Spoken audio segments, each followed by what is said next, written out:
नमस्कार friend, JGB world education में आप लोगों का बहुत बहुत स्वागत है। दोस्तों, जो हम लोग जो ब्लड पढ़ रहे हैं उसमें का चौथा वीडियो है। और ये जो चौथा वीडियो है ये है रक्त संचरण, यानी जो ब्लड सर्कुलेशन है हमारे शरीर में उससे रिलेटेड है। तो चलिए देखते हैं रक्त परिसंचरण में क्या क्या होता है। तो इसका ब्लड सर्कुलेशन में तो इसकी खोज जो है विलियम हार्वे जी ने ब्लड सर्कुलेशन की खोज की थी। और इन्होंने बताया था कि जो ब्लड सर्कुलेशन होता है ये 3 प्रकार के होता है: ओपन, क्लोज्ड और मिक्स्ड। मतलब खुला हुआ, बंद है और मिक्स यानी मिश्रित है। तो ओपन में पहला आता है ओपन। इसमें कौन कौन से आते हैं? तो जो ओपन है इसमें क्या होता है कि जो इसमें वे रक्त परिसंचरण आते हैं जिनमें जो हड्डी होती है वो बाहर की होती है, और जो ब्लड है इनका सर्कुलेशन वह बाहर की तरफ होता है और इसमें कोई प्रेशर नहीं होता है।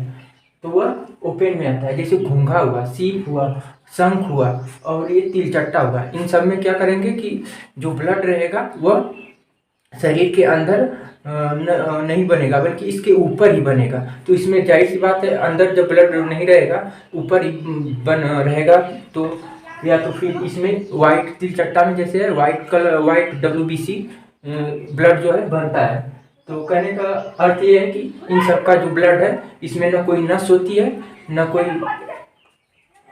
कोई प्रेशर होता है, और ये ब्लड जो है उसके ऊपर ही बनता है।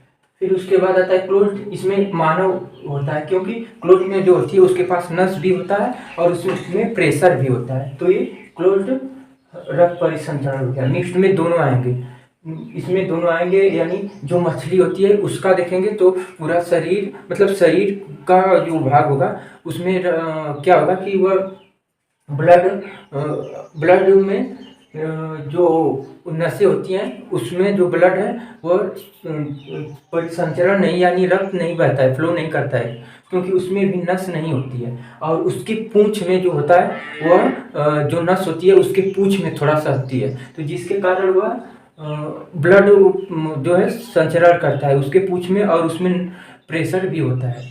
तो ये मिक्स्ड वाले में आ गए। फिर इसके बाद आता है, इन्होंने क्या किया, 2 टाइप के जो ब्लड है, यानी वे जो ब्लड है उसको 2 नलिका के द्वारा जिसे रक्त वाहिनी कहते हैं, इसी में ब्लड का जो है फ्लो होता है। तो इसको बताए थे। तो एक हो गया धमनी, एक हो गया सीरा, वीन्स। इसको आर्टरी कहते हैं, इसको वीन्स कहते हैं। तो देखिए इन दोनों में डिफरेंस क्या है। तो देखिए जो हार्ट होता है, हार्ट जब हमारा हृदय है इसमें क्या होता है कि पहले ये हृदय जो है इसका ब्लड लंग्स की ओर पहले ट्रांसफर करता है। तो लंग्स से फिर जो ब्लड आता है उसमें ऑक्सीजन करके आता है। तो वह जब आ गया ऑक्सीजन तब जाके ब्लड जो है हार्ट होता है पूरी बॉडी में ब्लड को क्या करता है कि ट्रांसफर करता है। तो जो नस में ब्लड है, यानी जो धमनी हो गई, वह क्या करेगी कि इसमें हार्ट से बॉडी की तरफ ब्लड जाएगा, पूरा शरीर की तरफ। इसका प्रेशर 120 रहता है। जो ब्लड है यहाँ से हार्ट है, यहाँ से ब्लड फेंका पूरा शरीर में गया नीचे भाग में, तो इसका जो है प्रेशर 120 के प्रेशर से फेंकता है। तीसरी पॉइंट इसकी गहराई, इस गहराई पर नोवाल। और ये क्या होता है, ये बहुत गहराई पर होता है। जो ब्लड होता है ये बहुत अंदर होता है, न कि ऊपर वाला भाग होता है। और इसका मोटा होता है। ये जो होता है ये मोटी, जो नस होती है ये मोटी होती है, और रंग क्या होता है, लाल कलर का होता है। फिर इसके बाद है ये शुद्ध रक्त। मतलब क्या है कि शुद्ध रक्त किसे कहते हैं, जिसमें ऑक्सीजन मिला हुआ होता है उसे शुद्ध रक्त कहते हैं। तो ये क्या करता है कि शुद्ध रक्त को पूरा बॉडी में वह फेंकता है, या इसमें शुद्ध रक्त होते हैं। फिर अपवाद है कि इसमें फुसफुस धमनी इसका अपवाद है, यानी कि जो फुसफुस धमनी है इसमें क्या होता है कि जो हार्ट की तरफ से कहाँ पे जाता है, जो लंग्स की तरफ जाता है जो ब्लड, फिर वो उस ये हार्ट से लेकर लंग की तरफ गया। फिर इसी को जो कहते हैं कि ये अपवाद है। क्यों? क्योंकि इसमें जो लंग्स, जो हार्ट से लंग से जाता है, इसमें क्या ऑक्सीजन नहीं रहता है, इसमें CO2 रहता है। तो CO2 लंग्स की गया, CO2 होने की वजह से ये अपवाद हो गया।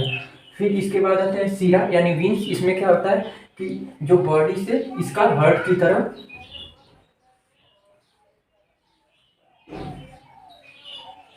इसका जो है जो ब्लड होता है वह किधर, इधर से बॉडी की तरफ से, इस साइड से हार्ट की तरफ जाएगा।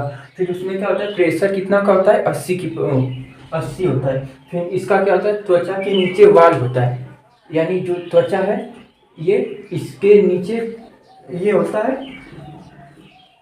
त्वचा के नीचे होता है और इसी में वाल्व लगा होता है। क्यों? क्योंकि अगर ये ब्लड वाल्व नहीं रहेगा तो ये ब्लड जाकर कुछ दूरी पर इधर आके फिर इधर ही बहने लगेगा।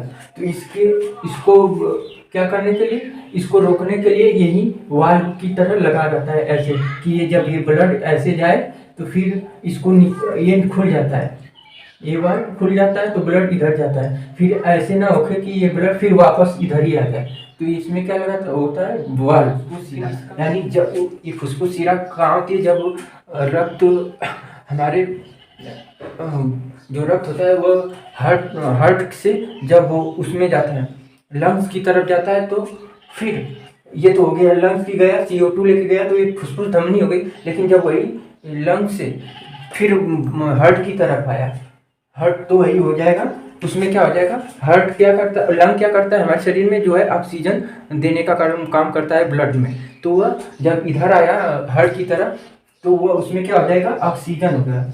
और इसका काम क्या था, इसमें अशुद्ध रक्त था CO2, यानी इधर से जब जाएगा तो CO2 लेके जाता है, तो इसमें ऑक्सीजन हो जाएगा, अपवाद हो जाएगा और इसमें ऑक्सीजन आ जाता है। तो ये इसके वाहिनी मतलब रक्त ले जाने का कार्य। और उसके बाद जो ल्यूमेन होता है, इसमें रक्त वाहिनी में इसको जो ल्यूमेन है, इसमें क्या होता है, जो खाली जगह रहते हैं ब्लड बहने के, उसी को हम ल्यूमेन भी कहते हैं। और इस जो है ब्लड वेसल्स इतने हैं इनका।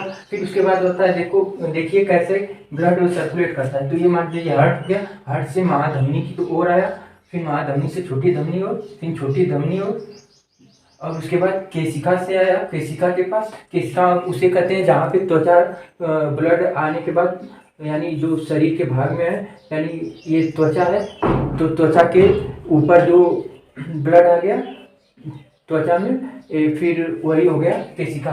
यानी अगर हम चोट कहीं पे भी, अगर यहाँ पे कट जाता है थोड़ा सा, या तो कहीं से चोट लग जाती है तो थोड़ा सा ही ब्लड निकलता है, वही केशिका होता है। तो फिर इसके बाद केशिका से छोटी शिरा तक आया ब्लड, यानी अब इधर चला गया, फिर उसके बाद छोटी शिरा से आ रहा है, फिर उसके बाद शिरा, फिर उसके बाद महाशिरा की, और उसके बाद फिर हार्ट की तरफ जा रहा है। तो ये ब्लड सर्कुलेशन का स्ट्रक्चर है।